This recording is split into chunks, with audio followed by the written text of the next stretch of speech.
Bienvenidas y bienvenidos a Gente Ve Opiniones en este lunes 16 de abril.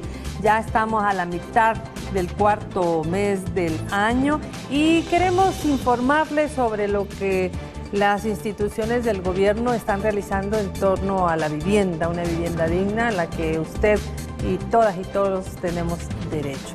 Para ello nos acompaña el licenciado José Tomás Chévez, él es presidente y director ejecutivo del Fondo Social para la Vivienda, a quien le damos la más cordial bienvenida. Buenas noches, licenciado Chévez. Buenas noches, María Teresa. Es un gusto compartir este set con usted y también es un gusto saludar a todos los televidentes de Gente Ve. Siempre contentos porque traer información de un tema tan importante como es la vivienda, pues creemos que es de vital importancia para la población. Así es.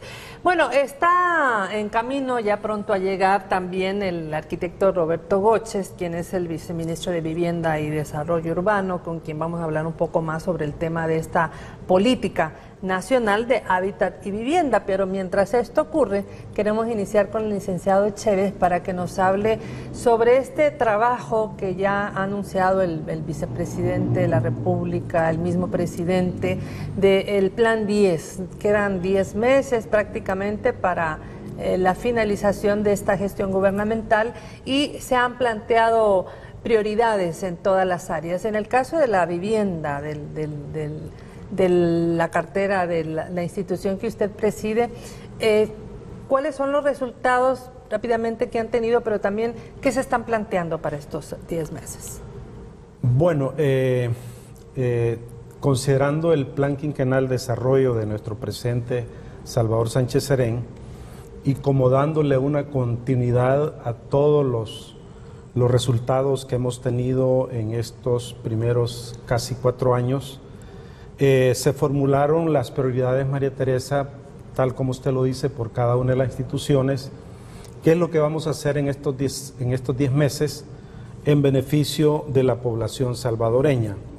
Obviamente, como el Fondo Social, su principal rol es atender ese derecho, como usted lo decía.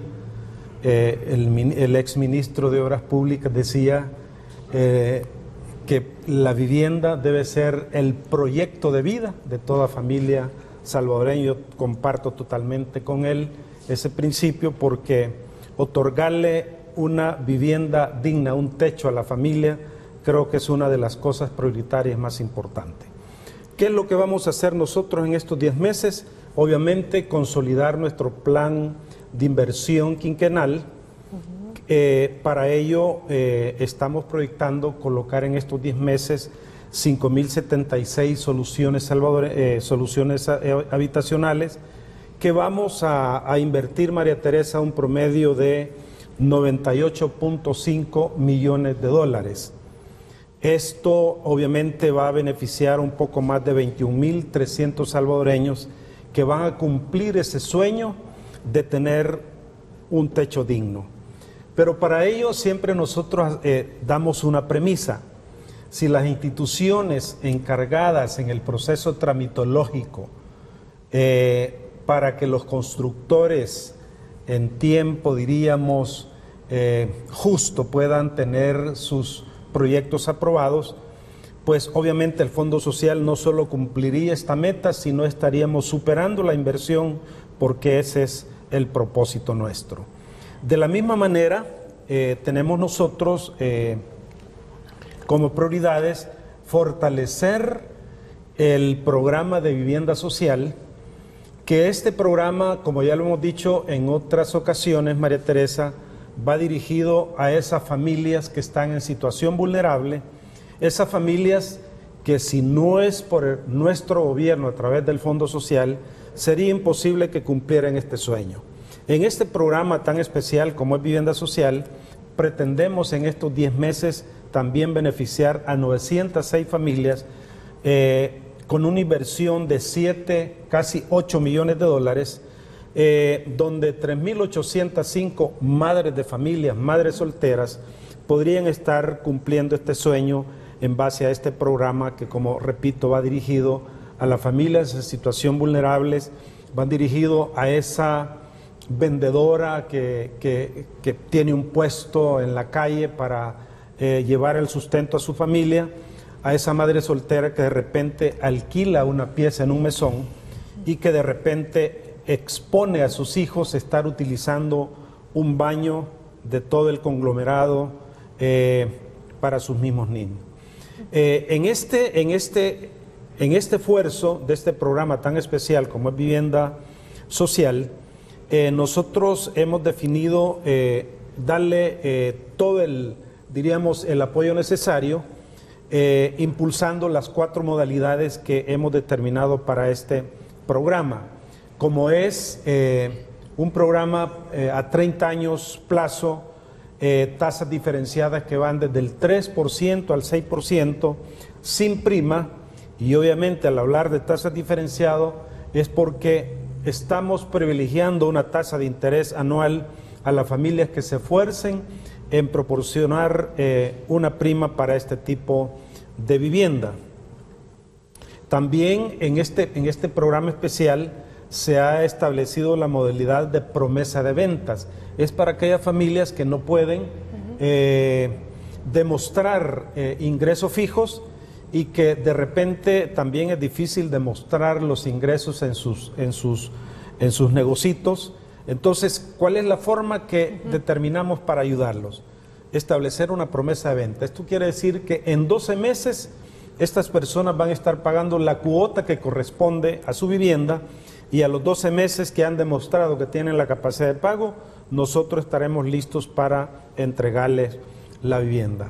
Muy bien, sabemos que el presidente de la República en octubre del año 2015 lanzó precisamente la Política Nacional de Hábitat y Vivienda, como parte obviamente de un esfuerzo público, pero también privado y también ciudadano, como las familias, como las comunidades, cómo la gente se organiza en torno a poder obtener una vivienda, un techo que, como ya decía el licenciado Chévez, pues sea un techo digno, un techo que quede, como él hablaba de estos proyectos, ¿verdad?, que nos ha empezado a comenzar. En ese sentido, yo quisiera y le damos la bienvenida al arquitecto Roberto Goches, viceministro de Vivienda y Desarrollo Urbano, para que nos hable cuáles son estos principales avances que se pueden destacar en materia de vivienda, cómo se ha venido implementando una política nacional de hábitat y vivienda que se instaló en el año 2015. Buenas noches. Bienvenido. ¿Qué tal, María Teresa? ¿Cómo has estado? Muy bien, muy bien. Un placer verte y un placer estar compartiendo con mi gran amigo Tomás Chévez, presidente del Fondo Social para la Vivienda, que junto con otras instituciones como el ILP, Fonavipo, conformamos lo que es el sector vivienda. Este sector obviamente tiene que tener un referente, y de acuerdo al reglamento interno del órgano ejecutivo es el Viceministerio de Vivienda y Desarrollo Urbano el ente rector de este conjunto de instituciones. Si vamos a hablar de las cosas que hay que hablar y de las que nadie habla, que es de los logros y de los éxitos que se han tenido a partir de pensar en la gente, a partir de centrar el qué hacer del Estado en las personas más vulnerables del país. Nosotros hemos dejado de llamar beneficiarios a las personas. Son personas a las que el Estado atiende porque tienen un derecho. Sujetas de derechos, ¿no? No son más clientelismo político ni sujetos de mercancía, no. Tienen un derecho que el Estado debe velar por proveer, y así lo dice la Constitución. Así lo dice la Constitución. Pero desgraciadamente aquí siempre se tomó con un fin electorero y nosotros no hemos hecho así un gran alarde de las cosas que logramos. Pero fíjate que tenemos un marco general, que es el Plan Quinquenal de Desarrollo. Dentro de eso, y después de 3 años de intenso trabajo con 11 instituciones de la sociedad civil, UCA, Universidad Nacional, Asia, Colegio de Arquitectos, CONAPO, FESCOBA, se logró una política nacional de vivienda y desarrollo urbano absolutamente consensuada, única en la historia del país, sujeto de un premio dado por Dubái y otro premio dado por ONU Habitat, como una de las prácticas más innovadoras en el mundo de generar políticas públicas. Eso obviamente se traduce en mejores resultados si se trabaja en conjunto. Es por ello que, por ejemplo, nos podemos decir con pleno orgullo, nunca antes en la historia se había invertido tanto en vivienda como se ha invertido ahora. El licenciado Chévez, que preside una de las instituciones icónicas en El Salvador, se han visto en la problemática que los bancos y la empresa privada, tradicionalmente constructora de vivienda, se han visto prácticamente bloqueados. Entonces el fondo está haciendo grandes préstamos, grandes esfuerzos, pero fundamentalmente con vivienda usada o vivienda recuperada. Porque no hay proyectos nuevos. Los bancos no les interesa, porque lo ven como una mercancía y no como un derecho.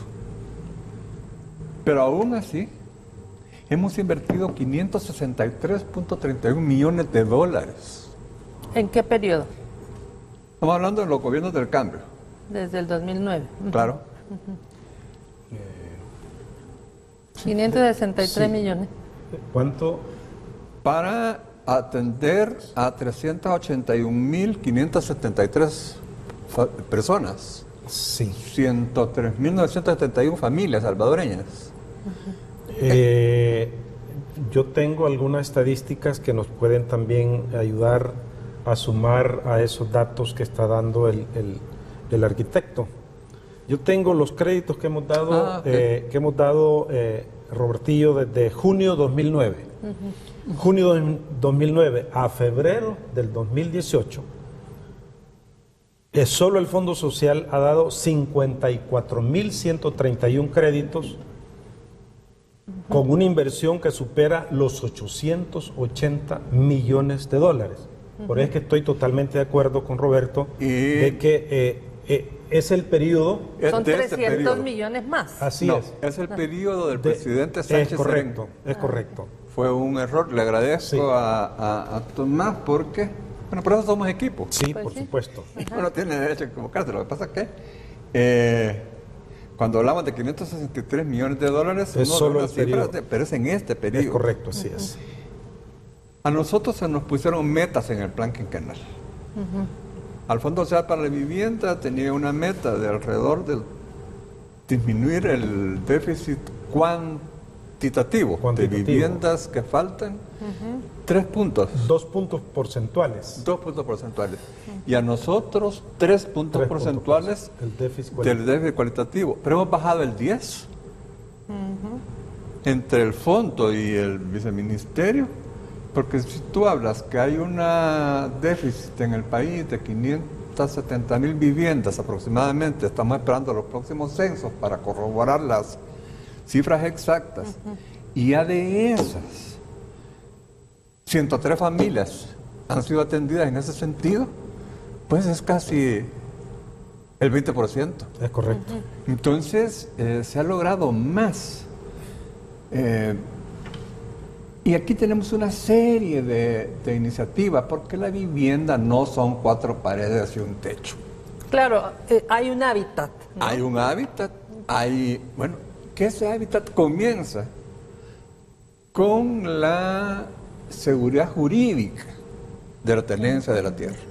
Que la población no se vea expuesta a estafas, a desalojos, etcétera.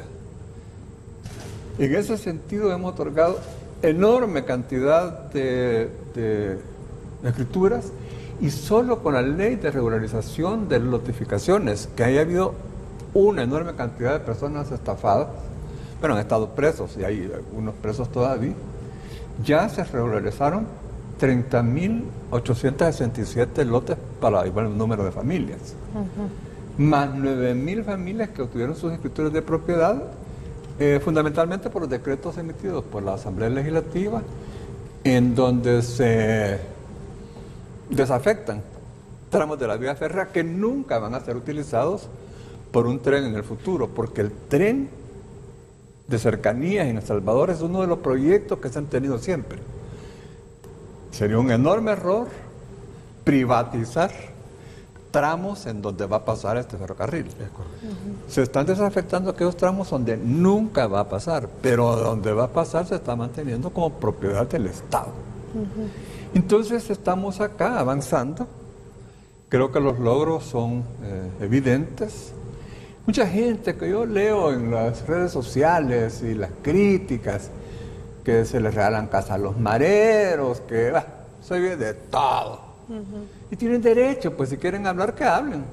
Antes nunca les dieron chance de hablar, porque antes, además, en los gobiernos oligárquicos de la derecha recalcitrante de este país, y fíjate que le pongo nombre y apellido, no es la derecha. La derecha es un elemento importante en toda sociedad porque genera balances, pesos y contrapesos. Pero esa es una cosa. Me refiero a esa derecha concentradora, explotadora, esa derecha que ha sido oligárquica, que se robó las tierras de los indígenas, de las comunas, que hizo millones con el café y después urbanizó. Entonces, y siguen todavía sacándole dinero. Entonces yo me refiero a esa derecha que no ha permitido y que se ve reflejada en la Asamblea Legislativa con la fracción de Arena que ha bloqueado a este gobierno sistemáticamente estos casi 5 años. Préstamos y donaciones. Donaciones incluidas, lo cual para un gobierno, fíjate que por un momento, tanto que hemos hablado y ponderado los logros de Cuba, en materia que es el único país de América, del mundo prácticamente, pero América Latina, donde no hay desnutrición, donde hay una alfabetización completa, donde hay salud para todos. Pues ese bloqueo que han tenido 50 años, nosotros lo hemos tenido de parte de los mismos. Porque así igual lo ha hecho la derecha norteamericana, así lo hemos tenido con la derecha salvadoreña, que son un apéndice, porque al fin y al cabo son hijos de. Pero nosotros francamente, a pesar de ese bloqueo incesante, y una frase que se la adjudican bastante a una persona que le tengo estima, que es Nayib Bukele, esa frase la dijo mucho antes Gerson Martínez: cuando no se roba, alcanza. Y lo decía desde el principio, los primeros meses del 2009, de junio del 2009, decía, se pueden multiplicar los panes y los peces cuando se actúa con honestidad y correctamente. Que los demás quieren utilizar la frase, que la utilicen, pero que lo hagan también. Muy bien. Vamos a ir con esto al primer corte. Al volver queremos también saber cuánto es que el Fondo Social para la Vivienda, en el marco de este Plan Quinquenal de Desarrollo, le ha aportado a la ciudadanía salvadoreña para lograr tener una vivienda digna en términos de los créditos, en términos también de las metas que se establecieron dentro del Plan Quinquenal. Y por supuesto vamos a estar hablando de un proyecto de El Espino. Por ahí vamos a presentar una nota que hay pláticas con los habitantes, que ya nos va también a profundizar un poco más el arquitecto Goches. Con esto nos vamos al corte, ya regresamos. ¿De qué manera se está favoreciendo a la ciudadanía en un derecho, como lo decía el arquitecto Goches, un derecho humano, como es el derecho a una vivienda digna? De parte del Fondo Social para la Vivienda, usted nos hablaba en el primer bloque sobre estas metas que ustedes han establecido dentro del Plan Quinquenal de Desarrollo. Yo tengo en mis apuntes que ustedes han pasado la meta a 127.1% de lo que establecieron en el Plan de Desarrollo en el periodo 2014-2019. Esa contribución que ustedes hacen como institución para, de alguna manera, reducir el déficit habitacional. Sí, en efecto, tal como lo explicaba el arquitecto Goches, cada institución se estableció cómo iba a impactar las variables más importantes que están planteadas en el Plan Quinquenal de Desarrollo de nuestro presidente. El Fondo Social, atacamos lo que es el déficit cuantitativo, y nuestro compromiso fue bajar 2 puntos porcentuales el déficit cuantitativo, que en ese entonces era de 66.080 unidades.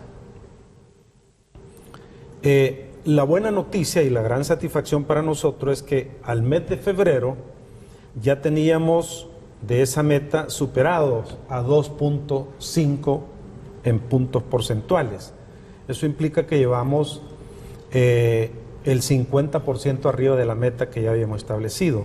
Y si las cosas las seguimos trabajando y obviamente no hay ninguna interferencia en el fondeo que actualmente estamos recibiendo, creemos que vamos a llegar a un 3%, es decir, en 3 puntos porcentuales, que esa sería una satisfacción enorme porque estaríamos superando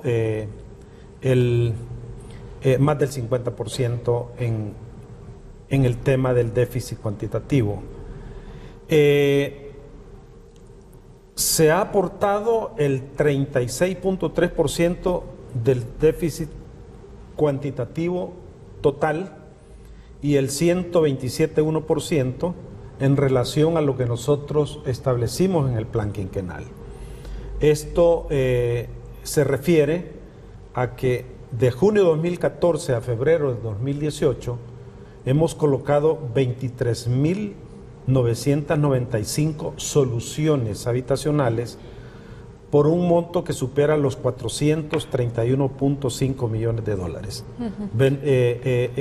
llevando beneficio a familias de más de 100.779 familias que han recibido pues o han cumplido ese derecho constitucional de tener una vivienda adecuada para la familia que ellos representan.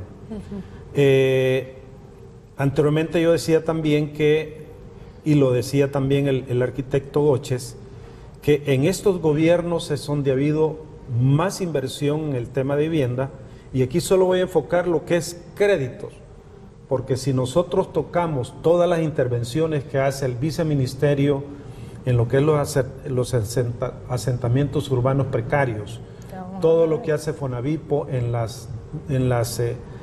los subsidios, porque es la única institución que por ley puede donar o puede subsidiar. Y si sumamos el trabajo del ILP en cuanto a la certidumbre jurídica, como bien lo decía el arquitecto, que se le ha dado a miles de familias, pues... Instituto de Legalización de la Propiedad. Ese es el ILP, sí.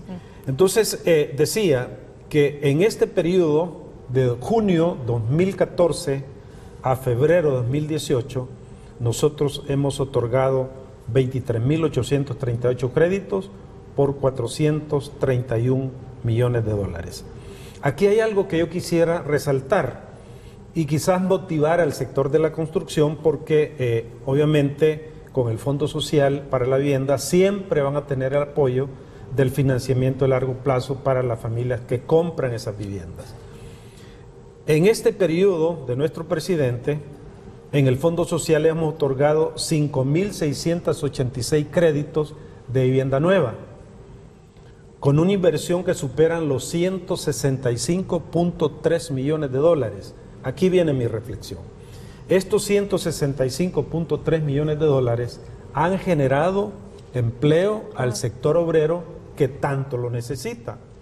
Hemos estimulado a 3 sectores más, además del sector de la construcción, como el sector industria, allí se compran todos los materiales para construir una vivienda, al sector comercio, porque siempre alguna cosa nueva se lleva a la vivienda, y el sector servicio, que obviamente el Fondo Social estamos en el sector de servicios financieros, pero ahí están las empresas de telefonía, está ANDA, está CAE, etcétera.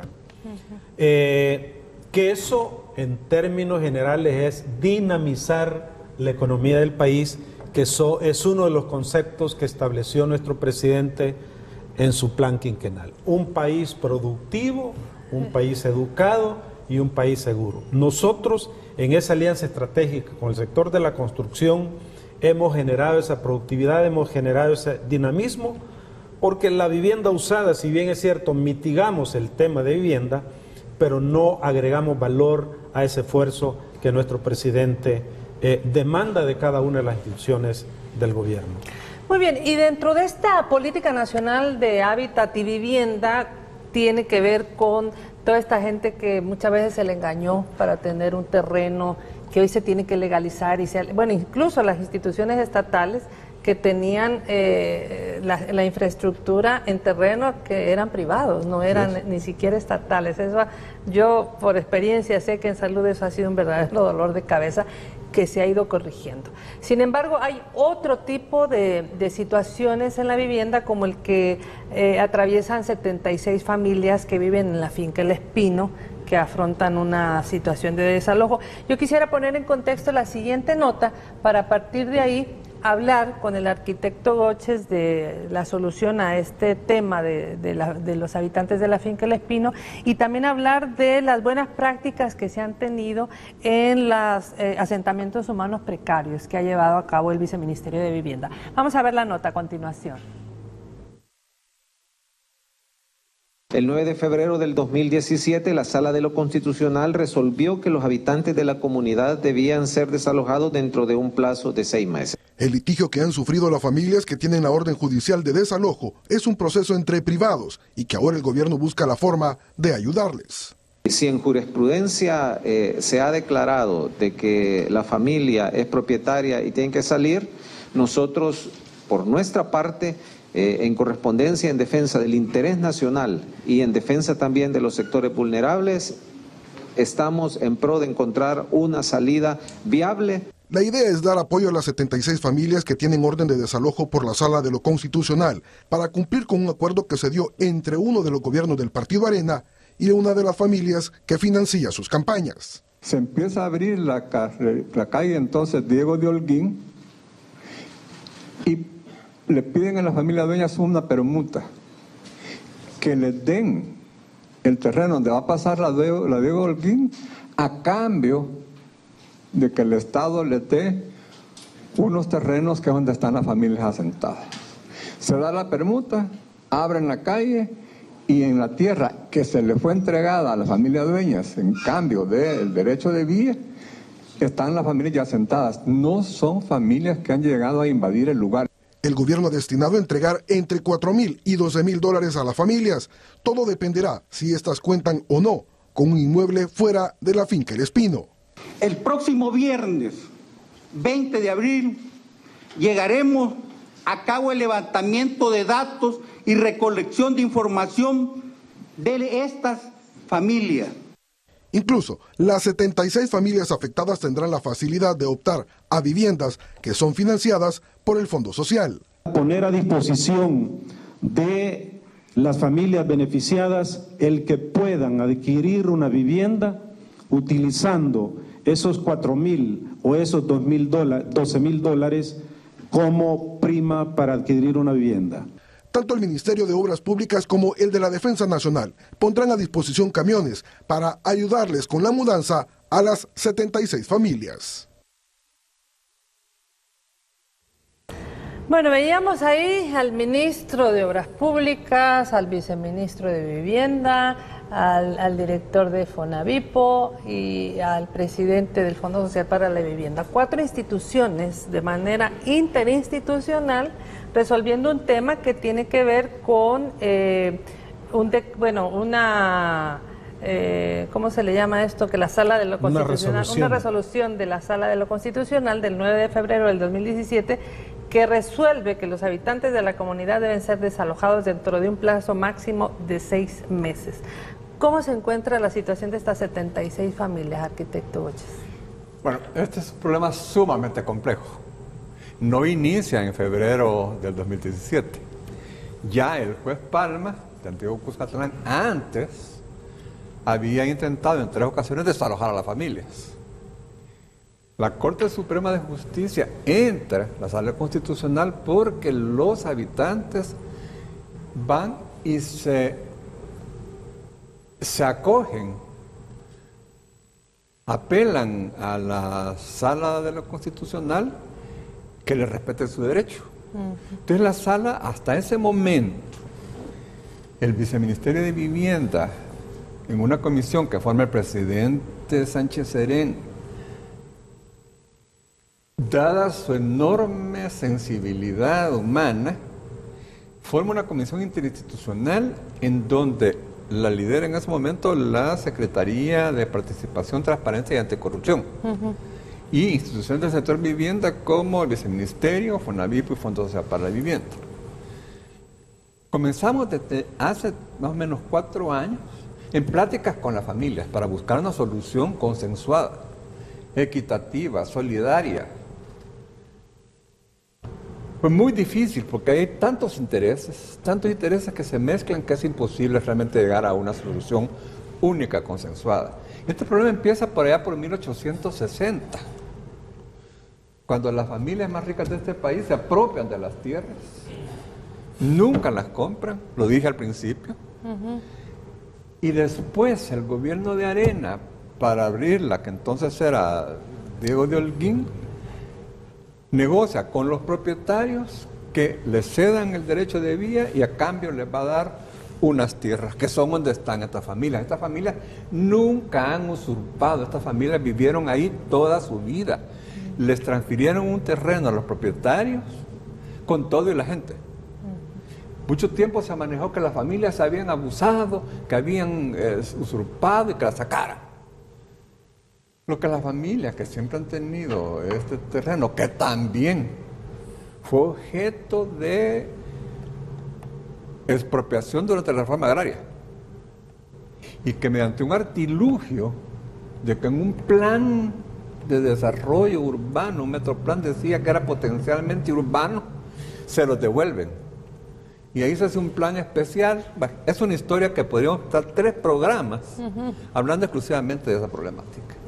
Pero al final, la Corte Suprema de Justicia falla y dice, tienen 6 meses el Viceministerio de Vivienda y nos da ya la potestad directamente a nosotros para presentar una opción viable, realista, para que estas familias puedan solventar su problemática. El presidente Sánchez Serén siempre había hablado de los desamparados. La Corte dice que se atiendan a las 76 familias que estaban censadas. Y así comenzamos a trabajar, muchas veces con las familias, otras veces en un sistema pendular, buscando acuerdos, hasta que llegamos al final de los finales. Porque entendamos una cosa, este es un problema entre privados. Tanto las familias que están en el Espino como los propietarios son privados. El Estado entró ahí al principio, como repito, por una cuestión meramente humanitaria. Después por Ministerio de Ley, mandatado por la Corte Suprema de Justicia. Hubo otro intento de desalojo, pero gracias a que en la misma resolución de la Sala decía que nosotros teníamos que presentarles el plan para que ellos lo avalaran y no había sido presentado, volvieron a tener al juez, recibieron el plan y dijeron, sí, este plan es justo, es equitativo y vale la pena. Viene la Procuradora de los Derechos Humanos y dice, le doy mi respaldo al plan que ha presentado el Viceministerio de Vivienda. Entonces tenemos una Sala Constitucional que dice sí, una Procuraduría de Derechos Humanos que dice sí, un presidente que dice sí, y comenzamos ya en el proceso, en donde con $764,000, y dependiendo de la situación en que se encuentre cada uno de las familias, aquellos que ya tienen algún inmueble, bueno, se les va a dar $4,000, aquellos que no tienen nada, se les va a dar $12,000, y ahí pueden hacer lo que quieran con ellos. Al principio, nosotros les ofrecimos hacerles casas, les ofrecimos hacerles edificios, hemos ofrecido de todo. El presidente del Fondo Social para la Vivienda, entonces, dice, hay viviendas en el Fondo Social, escojan la que quieran. Es más, si las 76 se quieren vivir juntas, hay grupos de viviendas que pueden estar unidas para que sigan viviendo en comunidad y no necesariamente se tienen que ir a la unión. Están aquí, en San Salvador. Entonces nosotros tenemos ya fechas. Ahora se llamó a una reunión a los habitantes del Espino para tener una reunión y no asistieron. Se han convocado de nuevo mañana, pero a la verdad que ya llegamos a un punto que no lo podemos seguir defendiendo si ellos no quieren que lo defendamos. Sí. Es decir, ya se agotaron todas las opciones de negociación, todas las opciones legales, se ha dado todo el interés, se ha puesto efectivamente una propuesta que es válida. No sea la que quieren, pero es la única que puede, es que no les queda otro chance, los van a desalojar.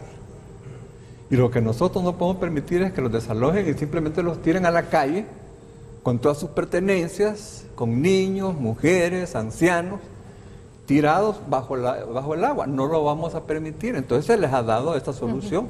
Y en el caso, licenciado Chévez, del Fondo Social para la Vivienda, ¿cuáles son estas líneas, estos programas de crédito que ustedes han ofrecido, digamos, a estas 76 familias de la comunidad del Espino? Sí, bueno, lo dijimos en la conferencia de prensa de que ellos pueden aplicar a todas las líneas que nosotros tenemos. Puede ser vivienda nueva, puede ser vivienda usada, puede ser construcción de vivienda. Obviamente, y lo decíamos ahí, tratándose de activos del fondo, con esos $12,000 de repente hasta vuelto, y eso lo dijo el arquitecto, hasta vuelto se le puede dar, porque los activos del fondo parten de valores de $5,000, $8,000, $15,000 y llegamos hasta $32,200, que es el techo en montos para determinar lo que es vivienda de interés social. Y yo agregué algo, nosotros trabajamos con 3 principios fundamentales. El principio de inclusión, porque atendemos sector formal, sector de ingresos variables. El principio de género, porque el 43% de los créditos que hemos dado es para la mujer. Y también con el principio democrático. ¿Por qué dije esto yo? Porque cada una de las familias afectadas en el Espino democráticamente pueden escoger la zona oriental, occidental, para central, pueden escoger la colonia o el caserío o el proyecto donde ellos elijan la casa que quieren comprar o que quieren que el Fondo Social les ayude a financiar. Entonces eso está dicho y obviamente como bien lo dice el arquitecto Goche, el viceministro, es una decisión que ya está tomada y que eso es gracias a la sensibilidad humana. Yo siempre digo, el presidente tiene un corazón que apenas le cabe en el pecho, es un hombre humano y que no quiere que la familia pues salga afectada. Pero si ya ellos no aceptan esta propuesta, que hasta donde entiendo es el último esfuerzo, pues ellos dirán. Sí, ya tampoco se puede. Así Mire, es. hay una persona, se llama José Baires, nos están viendo en Facebook Live, y pregunta, dice que él hace 2 años no pagó, llamó al fondo, no pagó su vivienda, y en el fondo le dijeron que su caso ya está en el jurídico, y que debe pagar todo de un solo y que son $8,000. Entonces pregunta que si hay alguna alternativa. Sí, siempre lo hay. Nosotros tenemos no menos de 6 condiciones que ayudan a que resuelvan la mora nuestros usuarios en tiempo.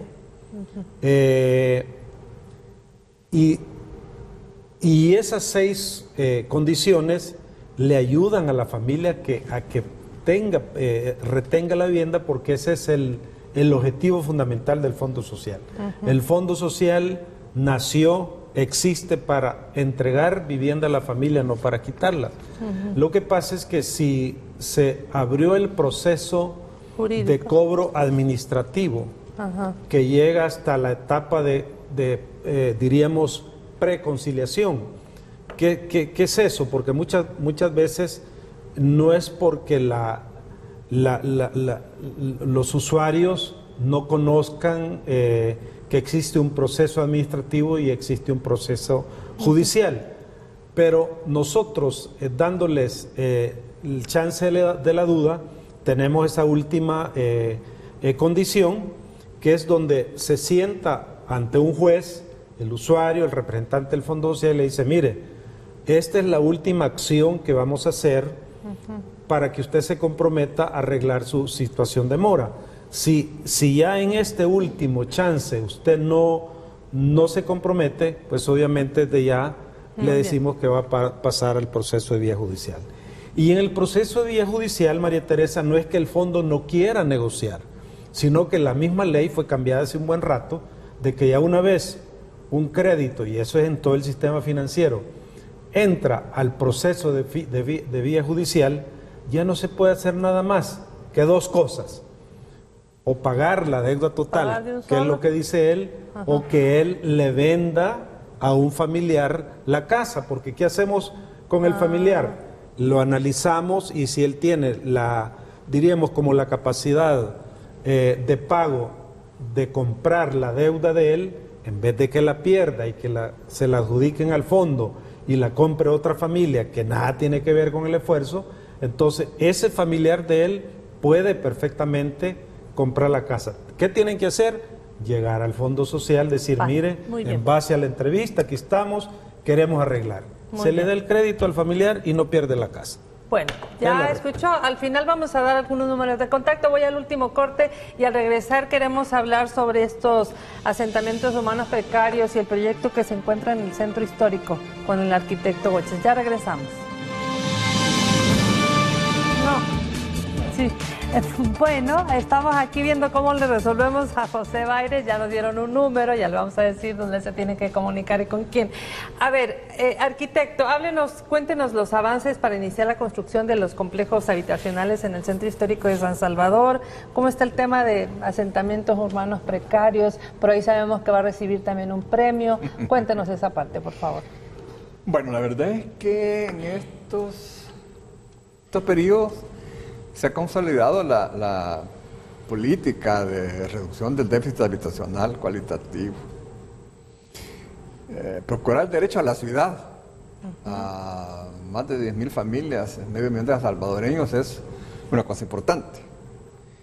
Porque aquí han entrado diferentes factores, es decir, acceso al agua potable, tratamiento de agua lluvia, grises y negras, obras de reducción de la vulnerabilidad, módulos sanitarios, equipamiento social, mejoras a calles y pasajes, además de la legalización, etcétera, etcétera. Nosotros empezamos a trabajar en un concepto que es el mejoramiento integral de asentamientos urbanos precarios. Se comenzó con un proyecto muy pequeño de los objetivos del milenio, con 3 entes de Naciones Unidas, PNUD, ONUD y ONU Habitat, creo que se llamaba Programa Conjunto, con fondos de España. A eso entonces comenzamos a unirle otros componentes financieros del BID, de KfW. Entonces se convirtió en un modelo. Ese modelo ha llevado a que la vivienda sea ya reconocida como un derecho y se han tenido logros que no siempre los ve la gente. Apopa, cuando uno habla de Apopa, de la Campanera, las personas piensan que llegar ahí hay que ir en carro blindado y nosotros vamos ahí a cada rato. Miren, Apopa, una comunidad que se llama Las Santa Carlotas y el sitio, 570 familias. A través de estas intervenciones, en 4 años no hemos tenido un robo, un hurto ni un asesinato. ¿Por qué? Porque se cambió el hábitat. ¿Por qué? Porque todas las familias tienen empleo. ¿Por qué? Porque todas las familias van a la escuela, los niños y las niñas. Entonces se da un cambio de vida totalmente diferente. Sacan un concurso que se llama Concurso de Prácticas Inspiradoras, la vivienda en el centro de la nueva agenda urbana. Un punto que nosotros llevamos a Hábitat 3 y que fue un éxito. Aquí tuvo muy poca difusión, lo cual no nos extraña porque no es un tema que tenga que ver. Cuando tiene que ver con la vida, no tiene mucho de sexy. Cuando tiene que ver con la muerte, se llenan los periódicos de eso. Pero este concurso tiene una finalidad de identificar, documentar, difundir, intercambiar proyectos que promuevan la vivienda y el hábitat adecuado como motor del desarrollo urbano, sostenible en América Latina y el Caribe. En el marco del tercer Foro Latinoamericano y del Caribe de Vivienda y Hábitat, que va a realizar en junio del 2019. Nosotros postulamos con 2 programas, porque no es el proyecto que financia el BID, no es el proyecto que financia el KfW, ni el programa que financia uno, es la globalidad del programa que nosotros estamos interviniendo. Uno de ellos es mejoramiento integral de asentamientos urbanos precarios, de que ya hablé anteriormente. Y el otro es el programa de reducción de vulnerabilidad en asentamientos urbanos precarios. Eso tiene mucho que ver con la resiliencia, con mejorar las condiciones de vida de las poblaciones. Dentro del programa podemos reasentar hasta el 20% de un conjunto de viviendas de aquellas que están, porque la gente dice, se me metió el río a la casa. No, el problema es que ellos están en el cauce del río. Entonces, ni modo, tienen una necesidad, hay que resolverlo. Entonces, de 290 postulaciones que hubo en toda América Latina, nosotros fuimos seleccionados con 2. Con el programa de reducción de vulnerabilidad en asentamientos urbanos en el área metropolitana de San Salvador y con el mejoramiento integral de asentamientos urbanos precarios. 21 países postularon. De América Central, Guatemala fue seleccionado, El Salvador con 2, 1 con Panamá y 1 con Nicaragua. Y otros 20 países del resto de América Latina y el Caribe. El premio fundamentalmente consiste en que ir con todos los gastos pagados por parte de las instituciones que fueron el Consejo Evaluador, ONU Habitat, Hábitat para la Humanidad, BID, UNIAPRAVI, MINURBI. Esa ensalada de letras la conocemos todos porque son las máximas autoridades de América Latina en materia de vivienda y desarrollo urbano. Ustedes nos seleccionaron y la invitación corre todo por cuenta de ellos para exponerlas, intercambiarlas. Esto va a ser en julio, ¿verdad? Va a ser en junio, del 11 al 15 de junio en República Dominicana, en Santo Domingo. No va a ser en Punta Cana. Así es que va a ser realmente de estar encerrados en este trabajo.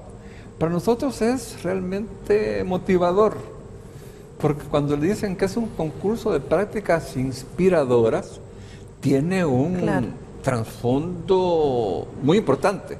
Claro. Ahora, para nosotros, obviamente, que sí nos llena de satisfacción. Hemos luchado, hemos producido mucho, hay mucha literatura, somos muy reconocidos en el mundo. Acá no hay mucho, al menos cuando hay entrevistas para informar a la como población. Esta, que promueven y dan opinión sobre las cosas que realmente suceden. Muy bien. A mí se me ha acabado el tiempo. Sí, me da mucha pena con ustedes porque realmente empezábamos, ¿verdad? Pero prometo invitarles por aparte para que puedan informar más exhaustivamente el trabajo que hacen en Vivienda.